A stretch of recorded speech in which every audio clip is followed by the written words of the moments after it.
दोस्तों, आपका स्वागत है हमारे चैनल एनवी नॉवल एक्सप्लोरर में, जहां मिलती हैं आपको रोमांचक कहानियां। दोस्तों, अगर आपको हमारी कहानियां पसंद आ रही हैं तो और कहानियों के लिए चैनल को सब्सक्राइब करना और वीडियो को लाइक करना ना भूलें। थैंक यू दोस्तों। जब मैं बाहर निकला तो मैंने अचानक देखा कि दूसरे स्टोर के कर्मचारी अपने बॉस को पीट रहे हैं और वे एक समूह में उसे पीट रहे थे। इसका मुख्य कारण यह है कि इस साल खराब आर्थिक माहौल के कारण दूसरे स्टोर के मालिकों ने अपने कर्मचारियों का वेतन 3 महीने से रोक रखा है। इसके अलावा रणवीर के उकसावे में आकर दूसरे बॉस ने कहा, उनकी बिक्री तो देखो, तुम्हारी हिम्मत कैसे हुई मुझसे वेतन बढ़ाने की मांग करने की।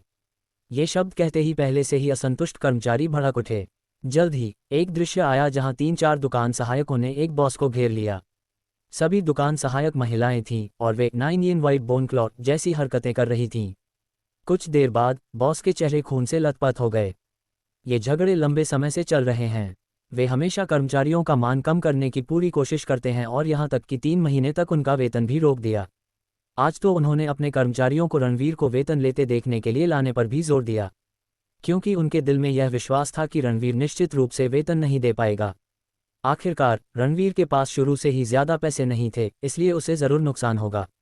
इसलिए उन्होंने अपने कर्मचारियों से कहा कि वे इस पर नजर डालें और अपने दिलों में बैठे असंतुलन को दूर करें।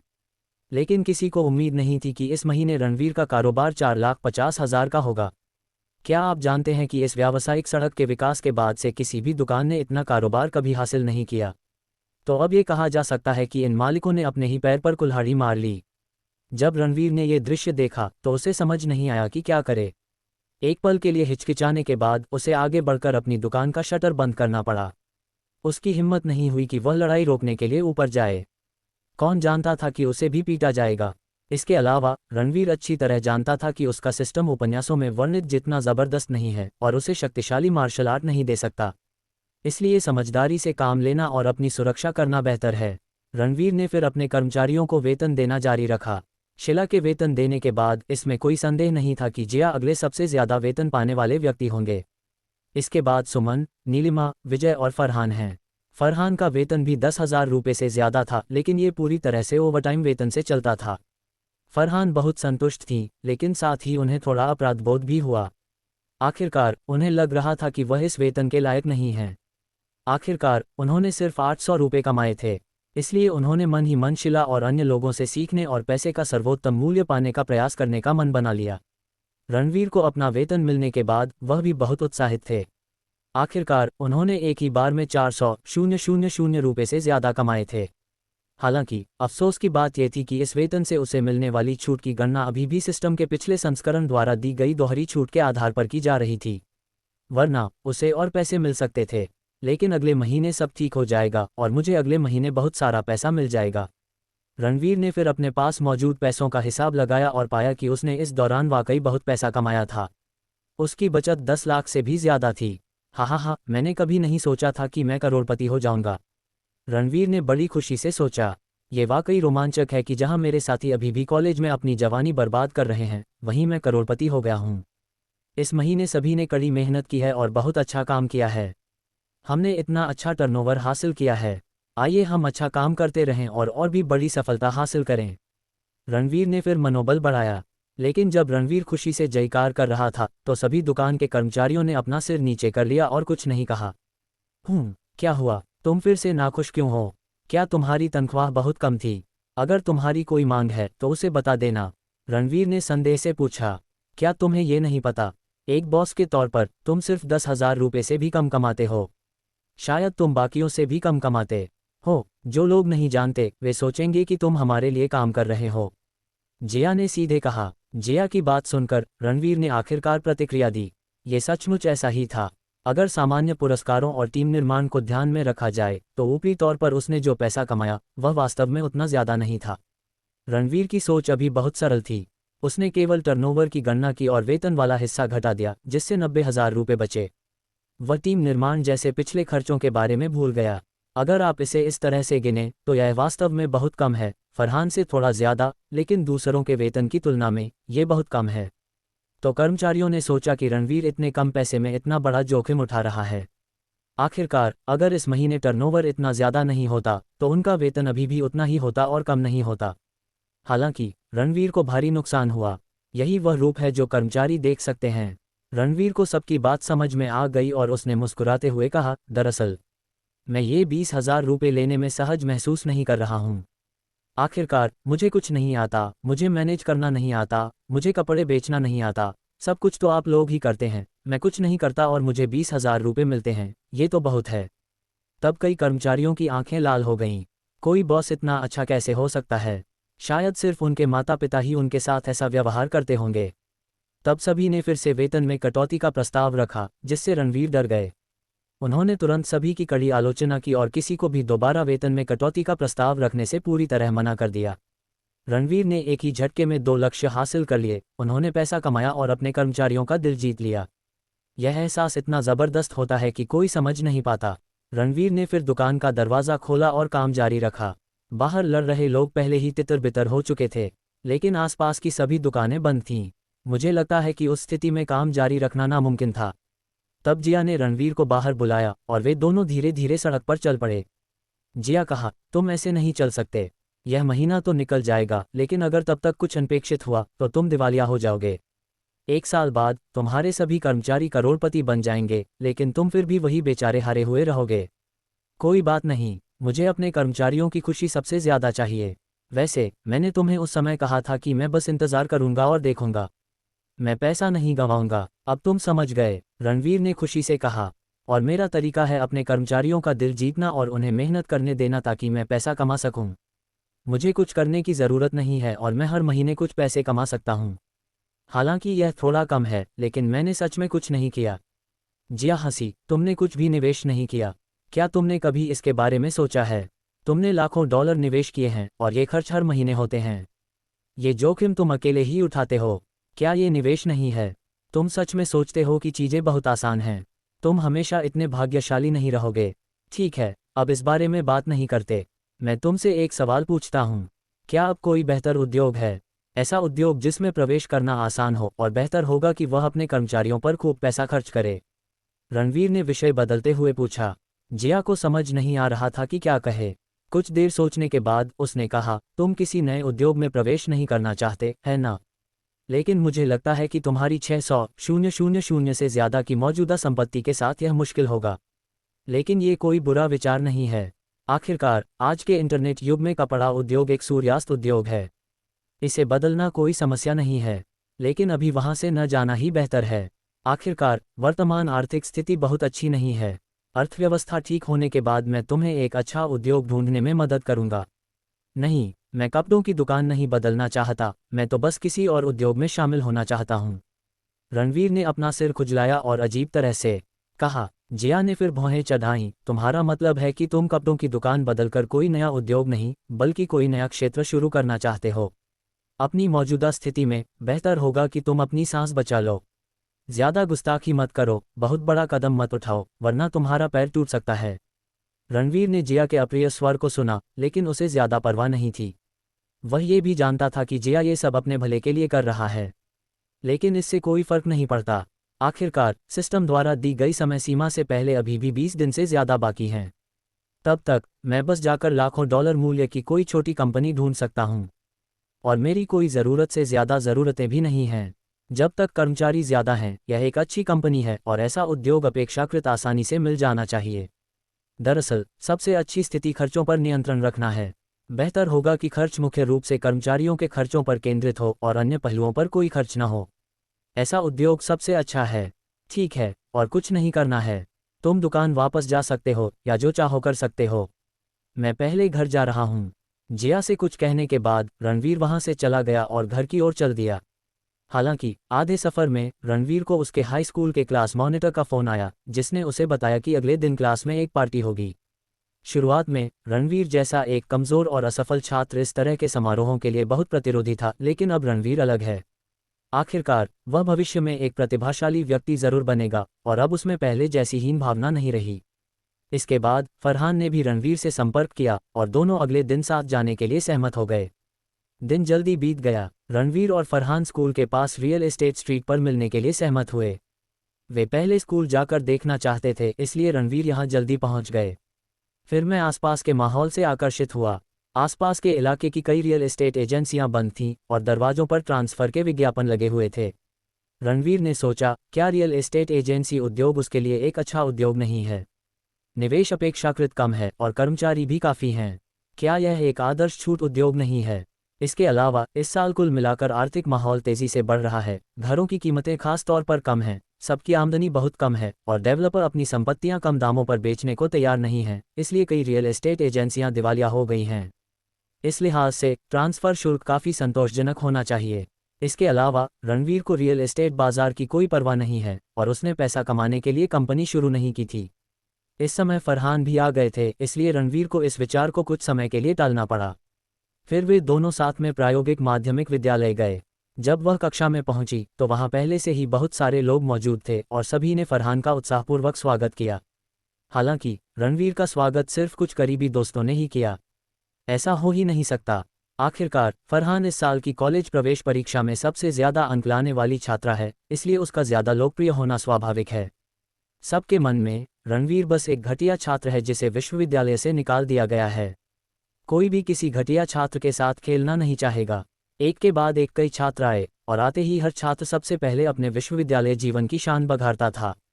रणवीर, मैंने सुना है कि तुम्हें विश्वविद्यालय से निकाल दिया गया है। तुम कैसे हो? अब तुम क्या करने की योजना बना रहे हो? एक आदमी ने रणवीर की ओर देखा और गर्व से पूछा। मेरे पास कोई विचार नहीं है, मैं ईंटें हटाने जा रहा हूँ। रणवीर ने मुस्कुराते हुए जवाब दिया। अच्छे ग्रेड और अच्छी पारिवारिक स्थिति वाले कई छात्रों ने रणवीर को तिरस्कार से देखा। मुझे लगता है कि रणवीर जैसे लोग शायद जीवन भर ऐसे ही रहेंगे और उनमें कोई खास योग्यता नहीं होगी। इसके अलावा जब रणवीर ने अभी अभी उनका उत्साहपूर्वक स्वागत किया तो वे सभी उदासीन थे। लेकिन झाओ फेयान की तरफ स्थिति बिल्कुल अलग थी। कई सहपाठियों ने झाओ फेयन को घेर लिया और उत्साह से उससे पूछा कि उसने इस साल किस विश्वविद्यालय में आवेदन किया है। लेकिन इसी बीच झाओ फेयन भीड़ से निकलकर रणवीर के पास आए और रणवीर से बातें करने लगी। उसने देखा कि रणवीर खास तौर पर चुप था। पहले तो उसके कुछ करीबी दोस्तों ने उससे बात की, लेकिन बाद में वे दूसरों का अभिवादन करने चले गए। इससे एक अजीब स्थिति पैदा हो गई जहां 60-70 लोगों की कक्षा में किसी ने भी रणवीर पर ध्यान नहीं दिया। जब झाओ फेयान ने यह स्थिति देखी तो वह तुरंत चलकर रणवीर के पास बैठ गई। आखिरकार रणवीर अब भी उसका बॉस है और वह उसका बहुत ख्याल रखता है। हालांकि उसका टर्नओवर सिर्फ 800 रुपये था, रणवीर ने उसे 10,000 रुपये का वेतन दिया। जानते हैं, कुछ वयस्क जो बहुत जल्दी समाज में आ जाते हैं, उन्हें 10,000 रुपये प्रति माह का वेतन भी नहीं मिल पाता। वह एक नौसिखिया जो अभी अभी समाज में आई थी, ऐसा करने के योग्य कैसे हो सकती है? तब सभी ने झाओ फेयान के रवैये पर ध्यान दिया, खासकर कुछ संपन्न परिवारों के लड़के जो हमेशा से झाओ फेयान को अपने दिल में देवी मानते आए हैं। फिर वे इकट्ठा हुए और झाओ फेयान से उसका हालचाल पूछा। फेयान, क्या तुम इस गर्मी में कहीं खेलने गई थी? नहीं, झाओ फेयान ने संक्षेप में उत्तर दिया। वह इन लोगों पर ध्यान नहीं देना चाहती थी। उसे लगा कि ये लोग बहुत बचकाने हैं और रणवीर के स्तर के नहीं हैं। फरहान फिर भीड़ को चीरते हुए रणवीर के पास बैठ गया। तुम क्या कर रहे हो? रणवीर ने फरहान के व्यवहार को देखा और फिर पूछा। कुछ नहीं, मैं बस थोड़ी देर बैठकर तुमसे बातें करना चाहता हूँ, फरहान ने घबराहट से कहा। दरअसल फरहान अभी भी रणवीर से बात करने को लेकर थोड़ा घबराया हुआ है। आखिरकार रणवीर की पहचान अब अलग है। जब से रणवीर ने उसे तनख्वाह दी है, फरहान के दिल में एक अदृश्य वर्ग की भावना पैदा हो गई है और उसके मन में अपने बॉस के प्रति भी विस्मय का भाव पैदा हो गया है। इस समय बाकी सभी छात्रों ने भी फरहान के व्यवहार पर ध्यान दिया। उन सभी ने इस मामले में अपनी नासमझी व्यक्त की। आखिरकार फरहान एक ऐसा व्यक्ति था जिसने परीक्षा में 700 से ज़्यादा अंक प्राप्त किए थे, जबकि रणवीर सिर्फ एक तकनीकी कॉलेज में गया था और उसे निष्कासित कर दिया गया था। इन दोनों लोगों में कोई मेल कैसे हो सकता है? और अगर कोई मेल था भी तो वह रणवीर और फरहान को चाटना होना चाहिए था। अब स्थिति बिल्कुल उलट क्यों लग रही है? इस घटना से कक्षा के कई लड़कों में असंतोष फैल गया और कई लड़के रणवीर को घृणा से देखने लगे। रणवीर ने भी ये देखा, लेकिन उसे कोई फर्क नहीं पड़ा। अब वह एक व्यवस्थित व्यक्ति है और इन छोटे लोगों से कोई फर्क नहीं पड़ता। ठीक इसी समय हमारे हाई स्कूल के कक्षाध्यापक अंदर आए। प्रधानाध्यापक ने अंदर आते ही सबसे पहले फरहान की ओर देखा। फेयान, तुम भी यहाँ हो? ओह, मैं तुम्हें बताना भूल गया कि तुम्हें हुआ किंग विश्वविद्यालय में प्रवेश मिल गया है। तुम्हारा प्रवेश पत्र मेरे कार्यालय में है, इसे बाद में लेने के लिए मेरे साथ आओ। जब झाओ फेयान ने हुआ किंग विश्वविद्यालय के बारे में सुना तो पहले तो उसकी आंखें चमक उठीं, लेकिन फिर धीरे धीरे धुंधली पड़ गईं। आखिरकार उसके परिवार की मौजूदा हालत उसे विश्वविद्यालय जाने के लिए काफ़ी नहीं थी। अगर वह कॉलेज जाती है तो परिवार की देखभाल करने वाला कोई नहीं होगा, इसलिए उसका शैक्षणिक जीवन शायद यहीं समाप्त हो जाएगा। जब दूसरों ने ये खबर सुनी तो सबने ईर्ष्या से उसकी ओर देखा। हुआ कि विश्वविद्यालय पूरे देश में उच्च शिक्षा का सबसे उन्नत संस्थान है और इससे स्नातक होने वाला प्रत्येक छात्र भविष्य में देश का एक स्तंभ बनेगा। इस युग में जब एक गिरता हुआ गमला 5 लोगों की जान ले सकता है, जिनमें से 4 कॉलेज के छात्र हैं, इन प्रतिष्ठित संस्थानों से स्नातक करने वालों की ही सबसे ज्यादा जरूरत है। प्रधानाध्यापक ने झाओ फेयान की स्थिति पर ध्यान नहीं दिया और सोचा कि वह बस खुश और शर्मीली है और अपना सिर झुकाए हुए है। फिर प्रधानाध्यापक मुस्कुराए और सभी से कहा, अगली बार मैं सभी को इस कक्षा पुनर्मिलन में भाग लेने के लिए ले जाऊंगा। यह अवसर बहुत दुर्लभ है। आखिरकार, अगर आप भविष्य में सभी के समाज में शामिल होने तक इंतजार करेंगे तो फिर से एक साथ मिलना असंभव हो जाएगा, इसलिए यह पुनर्मिलन बहुत सार्थक है। मैंने सभी के लिए जो कार्यक्रम तय किया है वह ये है कि पहले के टीवी में गाना गाएं और फिर बारबेक्यू खाएं, लेकिन प्रत्येक व्यक्ति को 100 रुपये निकालने होंगे। इसमें कोई समस्या नहीं होनी चाहिए, है ना? प्रधानाध्यापक ने आगे कहा, जो छात्र जाना चाहते हैं उन्हें कक्षा के मॉनिटर को पैसे देने चाहिए। रणवीर यह सुनकर उठ खड़ा हुआ, मुझे कुछ और काम है, इसलिए मैं पहले जाऊंगा। प्रधान शिक्षक ने ऊपर देखा और पाया कि वह रणवीर था। उसके चेहरे की मुस्कान मानो फीकी पड़ गई। ठीक है, अगर तुम्हें कुछ काम है तो तुम पहले जा सकते हो। रणवीर फिर कक्षा से बाहर चला गया। फरहान भी जल्दी से खड़ा हो गया और बोला, माफ करना गुरुजी, मुझे भी कुछ काम है, मैं पहले जाऊंगा। प्रधान शिक्षक ने फरहान पर भौहें चढ़ाईं और कहा, मत जाओ, तुम सबसे ज्यादा अंक लाने वाले हो। मैंने आज तुम्हारे लिए खास तौर पर एक कार्यक्रम तैयार किया है। माफ करना, मुझे सचमुच कुछ काम है। ये कहकर फरहान जल्दी से रणवीर का पीछा करने लगा। वहां मौजूद सभी लोग दंग रह गए, क्योंकि जो कोई भी अंधा नहीं था वह देख सकता था कि दोनों के बीच का रिश्ता साधारण नहीं था। इससे सभी बहुत असहज महसूस कर रहे थे। आखिरकार उनकी नज़र में रणवीर बस एक बेचारा हारा हुआ इंसान था जिसका कोई भविष्य नहीं था। उनकी नज़र में कॉलेज न जाने का मतलब था कोई भविष्य नहीं। तभी कुछ छात्र चिल्लाए, फरहान मत जाओ, सब चाहते हैं कि तुम यहीं रहो। लेकिन फरहान ने उसकी बात अनसुनी कर दी और सीधे भाग गया। इससे उन अमीर युवकों को जो फरहान को पसंद करते थे बहुत असहजता महसूस हुई। उन्हें लगा कि कहीं रणवीर ने फरहान को नशीला पदार्थ तो नहीं दे दिया। हर कोई यथार्थवादी है। आखिरकार इस समाज की पृष्ठभूमि इतनी यथार्थवादी है। बिना किसी शिक्षा और पारिवारिक पृष्ठभूमि वाले व्यक्ति को नीचा देखना स्वाभाविक है। उनकी नज़र में रणवीर एक ऐसा ही इंसान था, इसलिए जब रणवीर जाने वाला था तो किसी ने उसे रोकने की कोशिश नहीं की। सिर्फ प्रधानाध्यापक ही अनिच्छा से विनम्र थे। आखिरकार वह दूसरों के लिए एक आदर्श थे। हालांकि रणवीर और उस व्यक्ति के जाने के बाद कक्षा का माहौल अचानक बदल गया और अब पहले जैसा उत्साह नहीं रहा। खैर, सबके मन में अपने अपने विचार होते हैं। औरतें इस बात को समझ ही नहीं पाती, क्योंकि अगर वे खुद को उसकी जगह रख कर देखें तो रणवीर को नीची नज़र से नहीं देखेंगी, फरहान जैसे उत्कृष्ट व्यक्ति को तो बिल्कुल भी नहीं। ज्यादातर पुरुष दिल से ईर्ष्यालु और नफरत से भरे होते हैं। तभी झांग किन नाम की एक दिवंगत सहपाठी अंदर आई। भीड़ के बीच अजीब माहौल देखकर उसे एक पल के लिए समझ नहीं आया कि क्या करे, इसलिए उसे एक परिचित सहपाठी के पास जाकर बैठना पड़ा। फिर मैंने छात्रों को रणवीर वाली घटना पर चर्चा करते सुना।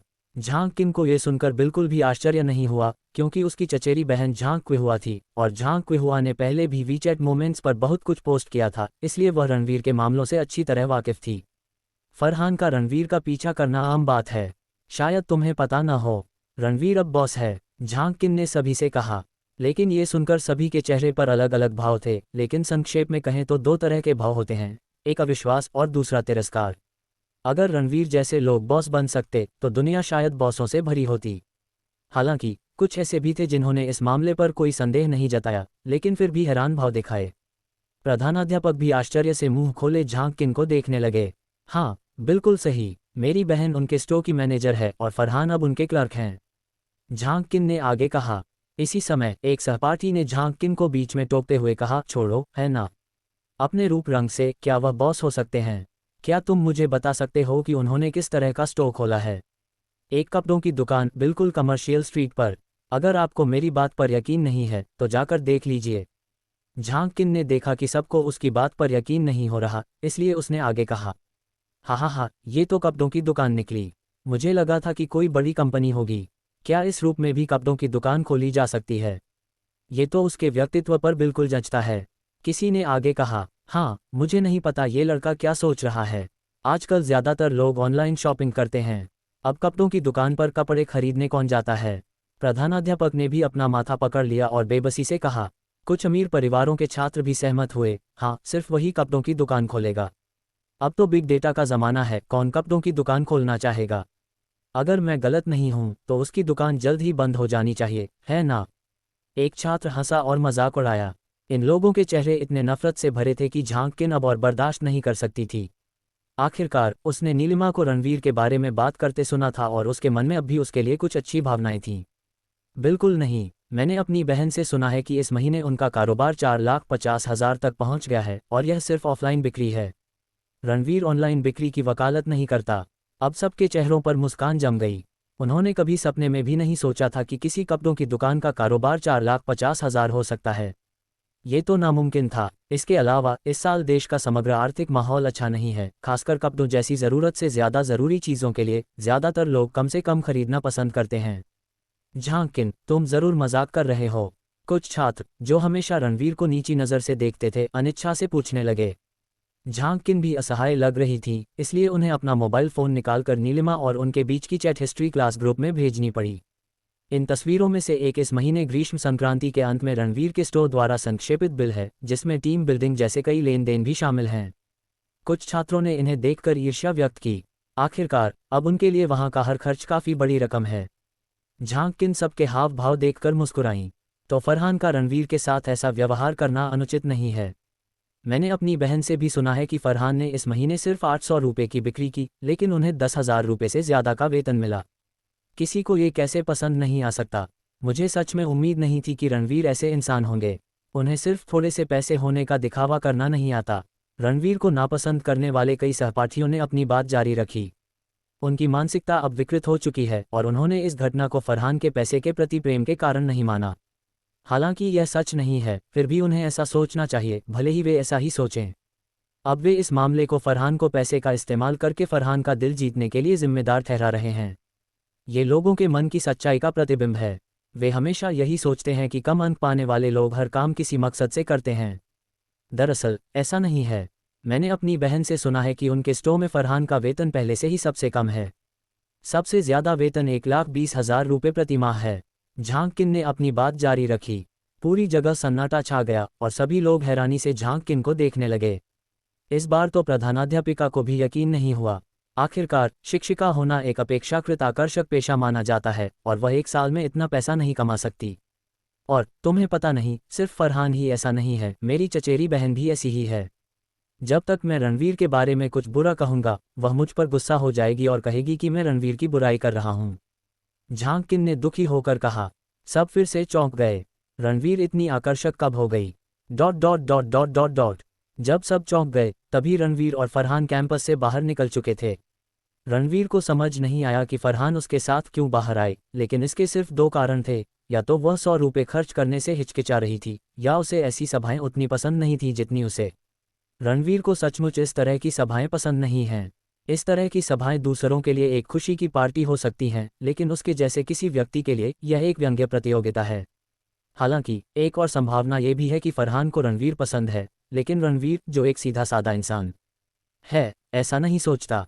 बाहर आने के बाद फरहान ने कुछ नहीं कहा, लेकिन कैंपस से निकलकर दोनों अलग हो गए। रणवीर फिर से रियल एस्टेट वाली गली में आ गया। आखिरकार उसका दिमाग अभी इसी बात से भरा हुआ था। तो जाते ही वह बिना रुके यहाँ आ गया और जिया को फ़ोन करके उसे भी आने के लिए कहा। आखिरकार जिया एक ऐसी इंसान है जिसने दुनिया देखी है और उसका किफ़ायती स्वभाव शायद उसे बहुत सी कीमतें कम करने में मदद कर सकता है। आखिरकार सिस्टम इस पैसे की भरपाई तो नहीं करेगा, इसलिए जितना हो सके उतना बचत करना बेहतर है। इसके अलावा जब आप कोई नई कंपनी संभालते हैं तो कई चीज़ें ऐसी होती हैं जो आप अकेले नहीं कर सकते। आखिरकार आपकी क्षमताएं तो होती ही हैं। फ़ोन आने के बाद जिया जल्दी से यहाँ दौड़ा, लेकिन रणवीर ने यह नहीं बताया कि उसने जिया को यहाँ क्यों बुलाया। जिया के आने के बाद उसने रणवीर को हैरानी भरी नज़रों से देखा, फिर आसपास देखा और पूछा, तुमने मुझे यहाँ क्यों बुलाया? इस गली को देखो, क्या तुमने देखा है कि यहाँ दो शब्द बहुत बार दिखाई देते हैं? रणवीर ने मुस्कुराते हुए कहा। जिया बहुत होशियार था। इधर उधर देखने के बाद उसने देखा कि उसके आसपास की दुकानों पर बिक्री के लिए लिखा हुआ था। इसलिए उसने हैरानी से कहा, तुम कोई रियल एस्टेट कंपनी खरीदने की योजना नहीं बना रहे हो? क्या तुम रियल एस्टेट एजेंसी उद्योग में प्रवेश करने की योजना बना रहे हो? बधाई हो, तुमने सही कहा, बिल्कुल सही। मुझे लगता है कि इस उद्योग का भविष्य बहुत उज्जवल है, रणवीर ने मुस्कुराते हुए कहा। जिया एक पल के लिए अवाक रह गया। तुम क्या कह रहे हो? क्या इस उद्योग का कोई भविष्य है? राष्ट्रीय अर्थव्यवस्था बिल्कुल भी अच्छी नहीं है और घरों की कीमतें ऊंची हैं। जो लोग घर खरीदना चाहते हैं वे इंतजार कर रहे हैं। जो लोग पहले रियल एस्टेट में सट्टा लगाते थे उन्हें अब डर है कि घरों की कीमतें गिर जाएंगी, इसलिए वे घर नहीं खरीदेंगे। बताओ, एक एजेंट के तौर पर तुम किसे घर बेचोगे? सच में नहीं, बस यही तो मौजूदा हालात हैं। मुझे लगता है कि इस उद्योग का भविष्य जरूर उज्जवल होगा। रणवीर ने कुछ देर सोचा और फिर बोला। अगर जिया का मूड ठीक नहीं होता तो वह रणवीर के मुंह पर तमाचा जड़ देता। उसने अपना गुस्सा दबाया और बोला, अरे बताओ, तुम भविष्य कहाँ देखते हो? देखो, आजकल सब लोग ट्रांसफ़र कर रहे हैं और कोई भी इस उद्योग में शामिल नहीं होना चाहता, इसलिए अगर मैं अभी इसमें शामिल होता हूँ तो यह एक्सक्लूसिव होगा। अगर मैं एक्सक्लूसिव हूँ तो मैं पैसे कैसे गंवा सकता हूँ? रणवीर को समझ नहीं आ रहा था कि वह इसे कैसे समझाए, इसलिए उसने एक बहाना बनाया। हालांकि उसे अभी जिया को समझाने की ज़रूरत नहीं थी। उसे बस जिया के पेशेवर ज्ञान की ज़रूरत थी ताकि बाद में ट्रांसफ़र शुल्क कम हो सके। जिया ने रणवीर की बात सुनी तो वह अवाक रह गया। उसे सचमुच लगा कि रणवीर पागल हो गया है। वह हंसा और बोला, मुझे समझ नहीं आ रहा कि तुम्हारे सोचने के तरीके के बारे में क्या कहूँ। हर कोई इस उद्योग से दूर रह रहा है और अब तुम इसमें आना चाहते हो। तुम सच में पागल हो। यूं कहूँ, अगर तुम इस उद्योग में पैसा नहीं गंवाओगे तो मैं सिर के बल खड़ा होकर दलिया पी लूंगा। और ये तो कहना ही क्या कि मौजूदा आर्थिक माहौल कितना निराशाजनक है। रणवीर इस समय पूरी तरह से दुखी था और उसने सीधे चेहरे से कहा, जिया, अब तुम मुझे बहुत दुखी कर रही हो। मुझे उम्मीद है कि तुम समझ जाओगी कि मैंने तुम्हें काम करने में मदद करने के लिए रखा है, न कि हर बार जब मैं यहाँ कुछ कहूँ तो मुझसे भिड़ने के लिए। रणवीर के दिमाग में अब एक खास विचार आया।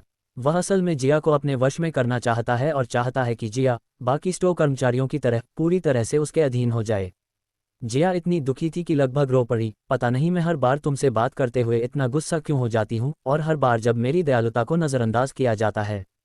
मैं जितना तुम्हें कुछ न करने के लिए कहती हूँ तुम उतना ही ज्यादा करते हो। ये सच नहीं है। जरा सोचो, तुमने पहले कहा था कि मेरी कपड़ों की दुकान 2 महीने में ज़रूर दिवालिया हो जाएगी, लेकिन अब तो यह मुनाफे में है ना? रणवीर ने मुस्कुराते हुए कहा। जिया अब अबाक रह गई। आखिरकार रणवीर को कोई नुकसान नहीं हुआ था और उसने कसम खाई थी कि रणवीर 2 महीने में दिवालिया हो जाएगा। लेकिन रणवीर को कोई नुकसान नहीं हुआ। दिवालिया होने की तो बात ही छोड़ो। न सिर्फ वह दिवालिया नहीं हुआ, बल्कि उसने एक ही झटके में उस कपड़ों की दुकान का सबसे ज्यादा बिक्री का रिकॉर्ड भी तोड़ दिया। इस बारे में कहने को तो कुछ है ही नहीं। जिया ने काफी देर सोचा और फिर कहा, ऐसा इसलिए है क्योंकि तुम भाग्यशाली हो। हाँ, मैं सचमुच भाग्यशाली हूँ, इसलिए मुझे लगता है कि मैं एक नए उद्योग में अच्छा कर सकता हूँ। रणवीर ने मुस्कुराते हुए कहा, बिल्कुल नहीं। क्या तुम हर समय अपनी किस्मत पर निर्भर रहोगे? तुम्हारी किस्मत हमेशा इतनी अच्छी नहीं रहेगी।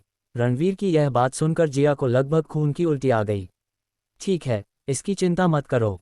मैंने तुम्हें यहाँ इसलिए बुलाया है ताकि तुम मुझे मोलभाव करने में मदद कर सको। मैं 2 लाख के अंदर की कीमत स्वीकार कर सकता हूँ और मुझे कम से कम 20 रियल एस्टेट एजेंसी के कर्मचारियों की ज़रूरत है। रणवीर ने गंभीरता से कहा और वह जिया से और कुछ कहने को तैयार नहीं था। जिया अब जानता है कि उसके लिए रणवीर का मन बदलना नामुमकिन है। आखिरकार वह तो बस एक वित्तीय प्रबंधक है और उसने उसे याद दिलाने का अपना काम कर दिया है। अगर रणवीर अपने तरीके से काम करने पर अड़ा रहता है और इससे दिवालिया हो जाता है तो इससे उसका कोई लेना देना नहीं होगा। अब लगता है कि रणवीर का मन बदलना नामुमकिन है और जिया उसकी मदद करने की पूरी कोशिश कर सकता है। आखिरकार यह एक अधीनस्थ का कर्तव्य है। जिया के पास कहने के अलावा कोई चारा नहीं था। आजकल रियल एस्टेट एजेंसियों में एजेंटों की ज़्यादा ज़रूरतें नहीं होती। वे सिर्फ संपत्ति की गुणवत्ता देखते हैं, जो सबसे ज़रूरी चीज़ है। जहाँ तक रियल एस्टेट एजेंट की बात है तो यह महत्वपूर्ण नहीं है। अगर कारोबार सचमुच शुरू हो गया तो जब तक तनख्वाह अच्छी होगी तब तक काफ़ी रियल एस्टेट एजेंट होंगे। दूसरी बात, कंपनी के संचालन के तरीकों पर गौर करना है। सिस्टम एकदम सही होना चाहिए। उदाहरण के लिए, कर्मचारियों को प्रेरित करने और उन्हें काम का आनंद देने के लिए हर दिन कुछ योजनाएं लागू की जानी चाहिए। मुझे इस मामले में आपकी ज़्यादा चिंता नहीं है, लेकिन अगर ये चीज़ें काम नहीं करती तो ये कंपनी पहले ही बर्बाद हो चुकी है। दरअसल ये चीज़ें आसान लगती हैं, लेकिन आपके पास एक पूरी योजना होनी चाहिए। अगर आप किसी मनोवैज्ञानिक विशेषज्ञ से कोई योजना बनवाते हैं तो उसकी कीमत बहुत ज़्यादा होगी। जिया ने एक साथ बहुत सी बातें कहीं और रणवीर उलझन में पड़ गया। उसे उम्मीद नहीं थी कि एक एजेंसी कंपनी में इतनी सारी चीज़ें और इतनी परेशानियां होंगी। शुक्र है वह इस कंपनी से पैसा कमाना नहीं चाहता था, इसलिए उसे इन चीज़ों के बारे में सोचने की ज़रूरत नहीं थी। उसे बस सिस्टम में महारत हासिल करनी थी और कुछ छूट हासिल करनी थी। जिया ने रणवीर के हाव भाव देखे और उसे थोड़ी राहत महसूस हुई कि वह इन बातों पर गंभीरता से विचार कर रहा था। हालांकि रणवीर को कुछ समस्याएं थीं, फिर भी वह बहुत प्रेरित था। लेकिन ये राहत एक पल भी नहीं टिकी, क्योंकि रणवीर के अगले शब्दों ने जिया को हक्का बक्का कर दिया। रणवीर ने गंभीरता से कहा, दरअसल मुझे लगता है कि ये सब ज़रूरी नहीं है। ज़रूरी तो कर्मचारी हैं, बहुत सारे कर्मचारी होंगे, बहुत सारे। जिया को लगभग खून की उल्टी आ गई और उसने पूछा, तुम्हारी क्या राय है? क्या तुमने सुना जो मैंने अभी कहा? मैंने सुना, लेकिन मुझे समझ नहीं आया कि तुमने अभी क्या कहा, रणवीर ने बेबसी से कहा। जिया ने पूछा, तुम अभी गंभीरता से क्या सोच रहे थे? मैं सोच रहा हूं कि एक बड़ी एजेंसी कंपनी शुरू करने के लिए मुझे कितने कर्मचारियों की ज़रूरत होगी। रणवीर ने मुस्कुराते हुए कहा, हे भगवान, मैं तुम्हारी बहुत तारीफ करता हूँ। तुम किस बारे में सोच रहे हो? दिन ब दिन। जिया अवाक रह गई। रणवीर ने अब जिया पर ध्यान नहीं दिया और जिया को सीधे इस गली की सबसे बड़ी एजेंसी में ले गया। कंपनी के 20 से ज़्यादा कर्मचारी आराम कर रहे थे। जब उन्होंने रणवीर और उस व्यक्ति को अंदर आते देखा तो वे जल्दी से उठ खड़े हुए और उन्हें घेर लिया, मानो भेड़ियों का झुंड मांस देख रहा हो। सर, आप यहाँ घर खरीदने आए हैं या किराए पर? कर्मचारियों ने एक एक करके पूछा। जिया कुछ असहाय था। उसने रणवीर की ओर देखा और फुसफुसाया, देखो, ये कंपनी बिल्कुल नहीं चलेगी। इन कर्मचारियों को देखो, इनके पास बिल्कुल भी ऑर्डर नहीं है। जब कोई ग्राहक आता है तो ये सब दौड़ पड़ते हैं। इससे ग्राहक असहज महसूस करता है। जाहिर है कि इस कंपनी की योजना ठीक नहीं है। सच में, मुझे बहुत अच्छा लग रहा है। इससे पता चलता है कि वे अपने काम के प्रति कितने उत्साही हैं। ये वाकई बहुत अच्छी बात है। कर्मचारियों के बीच इतनी कड़ी प्रतिस्पर्धा निश्चित रूप से कंपनी के विकास को बढ़ावा देगी। ये निश्चित रूप से एक अच्छी बात है, रणवीर ने मुस्कुराते हुए कहा। रणवीर को ज़्यादा चीज़ों की परवाह नहीं है। उसे इस बात की परवाह नहीं कि नियम है या नहीं, उसे बस इस बात की परवाह है कि कर्मचारी कितने हैं। ये सुनकर जिया का मन रणवीर को एक ही झटके में मार डालने का हुआ और फुसफुसाते हुए बोली, इन कर्मचारियों को कोई मूल वेतन नहीं मिलता और ये पूरी तरह कमीशन पर निर्भर हैं। अगर ये ऐसा नहीं करते तो ये टिक ही नहीं सकते। इस साल के आर्थिक माहौल की तो बात ही छोड़ दीजिए, ये टिक ही नहीं सकते। मैं आपको मुख्य रूप से यह बताना चाहती हूँ कि अगर किसी कंपनी के कर्मचारियों में सामंजस्य की कमी है और वे बिल्कुल भी एकजुट नहीं हैं, तो वे इस उद्योग में काम नहीं कर पाएंगे। क्योंकि रियल एस्टेट एजेंसियां कर्मचारियों के बीच आपसी सहयोग पर जोर देती हैं। ऐसे लोग काम नहीं करेंगे। जिया ने आगे कहा, चलो अगली बात पर चलते हैं। जिया की बात सच थी। आखिरकार उसने दुनिया देखी थी और कई अलग अलग कंपनियों में काम किया था, इसलिए उसे इन चीज़ों के बारे में बहुत कुछ पता था। वह एक नज़र में बता सकती थी कि किसी कंपनी का भविष्य है या नहीं। अगर हम इसे सामान्य नज़रिए से देखें तो जिया की बातें बिल्कुल सही हैं। लेकिन रणवीर एक ऐसा बॉस है जो सामान्य सोच के हिसाब से फैसला नहीं कर सकता। उसका लक्ष्य ज़्यादा लोगों को अपने साथ जोड़ना है। रणवीर मुस्कुराया और लगभग 20 कर्मचारियों को एक साथ इकट्ठा देखकर बोला, सब लोग चुप रहो। हम यहाँ घर खरीदने या किराए पर लेने नहीं आए हैं। मुझे तुम्हारे बॉस से मिलना है। क्या तुमने बाहर नहीं लिखा था कि तुम संपत्ति हस्तांतरित करना चाहते हो? इस कंपनी के बॉस का कार्यालय यहाँ से ज़्यादा दूर नहीं है और वह कांच के दरवाजों से सजा हुआ है, इसलिए तुम देख सकते हो कि बाहर क्या हो रहा है। रणवीर की आवाज़ बहुत तेज थी, इसलिए कुछ ही देर बाद एक गंजा आदमी बाहर आया। नमस्ते बॉस, क्या आप हमारी कंपनी का अधिग्रहण करने आए हैं? हाँ, वांग शियाओशान ने सकारात्मक उत्तर दिया, फिर गंजे बॉस को ऊपर से नीचे तक देखा। जब गंजे बॉस ने रणवीर का सकारात्मक उत्तर सुना तो वह जल्दी से और उत्साह से उसके पास आया, रणवीर से हाथ मिलाया और फिर रणवीर को अपने कार्यालय ले गया। तुम्हारी कंपनी की पंजीकृत पूंजी क्या है? जिया ने ऑफिस में घुसते ही पूछा और उसने पेशेवर अंदाज में सवाल पूछना शुरू कर दिया। 2 लाख, गंजे बॉस ने धीरे से जवाब दिया। तो इस घर का किराया कब तक चलेगा? जिया पूछता रहा। यह अगले महीने खत्म हो जाएगा, लेकिन इस घर का मकान मालिक बहुत अच्छा है। उसने देश की पुकार पर सक्रियता से प्रतिक्रिया दी और कई महीनों का किराया माफ कर दिया और किराया भी कम कर दिया। बॉस ने ललचाते हुए कहा। जिया जरा भी नहीं हिला। तो फिर मासिक किराया कितना है? ज़्यादा नहीं, सिर्फ 80,000। जब रणवीर ने 80,000 का आंकड़ा सुना तो उसकी आंखें चौड़ी हो गईं। ये बहुत ज़्यादा था। हालांकि जब उसने ध्यान से सोचा तो ये सामान्य था। यहाँ का इलाका निश्चित रूप से काफ़ी बड़ा था और ये शहर के केंद्र में स्थित था। उसे पता था कि उसकी कपड़ों की दुकान इतनी छोटी और दूर दराज इलाके में थी, फिर भी वह 20,000 रुपये महीना कमा लेता था। जिया ने फिर गंभीरता से पूछा, तो इस साल तुम्हारा टर्नओवर कितना है? यह बॉस ने घबराहट में हाथ मले लेकिन कुछ नहीं कहा। जिया ने कोई और सवाल नहीं पूछा, बस सिर हिलाकर इशारा किया कि वह समझ गया है। मान लीजिए तुम्हें अपनी कंपनी का हाल पता है, 1 लाख रुपए और हम उसे अपने कब्जे में ले लेंगे। जिया ने फिर एक प्रस्ताव रखा। कीमत सुनते ही गंजा बॉस खड़ा हो गया और चिल्लाया, क्या तुम मजाक कर रही हो? मैडम, 1 लाख रुपए? क्या तुम्हें लगता है कि मेरी कंपनी पत्ता गोभी बेचती है और इतने सारे उपकरण और फर्नीचर की कीमत 1 लाख रुपए से ज़्यादा होगी, है ना? हम कुछ रियल एस्टेट कंपनियों के साथ भी काम कर रहे हैं। यह एक बड़ा कॉन्ट्रैक्ट है, कोई भी दूसरी कंपनी इसकी बराबरी नहीं कर सकती। हमारे पास अभी भी बहुत सारे घर हैं। क्या आप गोभी बेच रहे हैं? मुझे लगता है गोभी बेचना इससे बेहतर है। इतने सारे घर होने का क्या फ़ायदा? क्या इन्हें बेचा जा सकता है? क्या कोई इन्हें खरीदेगा? इसका कोई फ़ायदा नहीं है। इसके अलावा मैं आपकी कंपनी के कर्मचारियों के बीच सामंजस्य से बहुत असंतुष्ट हूँ। एकता का भाव ही नहीं है, जो रियल एस्टेट उद्योग में एक वर्जित बात है। जिया ने हंसते हुए कहा, बॉस इन सिद्धांतों को समझता है और वह कई सालों से इस उद्योग में है। मौजूदा हालात में उसके पास चाहे जितने भी घर हों, बेकार हैं। इस साल के माहौल में साल का अंत लगभग होने वाला है, लेकिन टर्नओवर अभी भी दयनीय है। अगर कंपनी सामान्य रूप से काम करना चाहती है तो उसे अभी भी पैसे की ज़रूरत है, इसलिए बॉस और पैसा लगाने को तैयार नहीं है और कर्मचारियों को जाने दे रहा है और उनका प्रबंधन नहीं कर रहा है। इसके अलावा ये बॉस पिछले साल की दूसरी छमाही से घाटे में चल रहा है और लंबे समय से व्यवसाय को स्थानांतरित करना चाहता था, लेकिन कोई पूछने नहीं आया, इसलिए अब तक इसमें देरी हो रही है। वह कंपनी को भंग भी नहीं करना चाहता था। आखिरकार कंपनी को भंग करना बहुत परेशानी भरा होगा। कर्मचारियों को हमेशा मुआवजा देना होगा और कंपनी में इन चीज़ों से निपटना आसान नहीं था। इसे बेचना एक गलती होगी, लेकिन इसे न बेचना अफसोस की बात होगी। इस बॉस के पास पैसों की कमी नहीं है, लेकिन उनका ज़्यादातर पैसा घरों में फंसा हुआ है। उसकी तरह उसके पास भी 100 से ज़्यादा घर हैं। इस साल जैसे ही अर्थव्यवस्था को झटका लगा, वह अपने घर बेचने के लिए बेताब हो गया और अपने कर्मचारियों से पहले उन्हें बेचने को कहा। हालांकि 1 साल बाद भी उसने एक भी घर नहीं बेचा।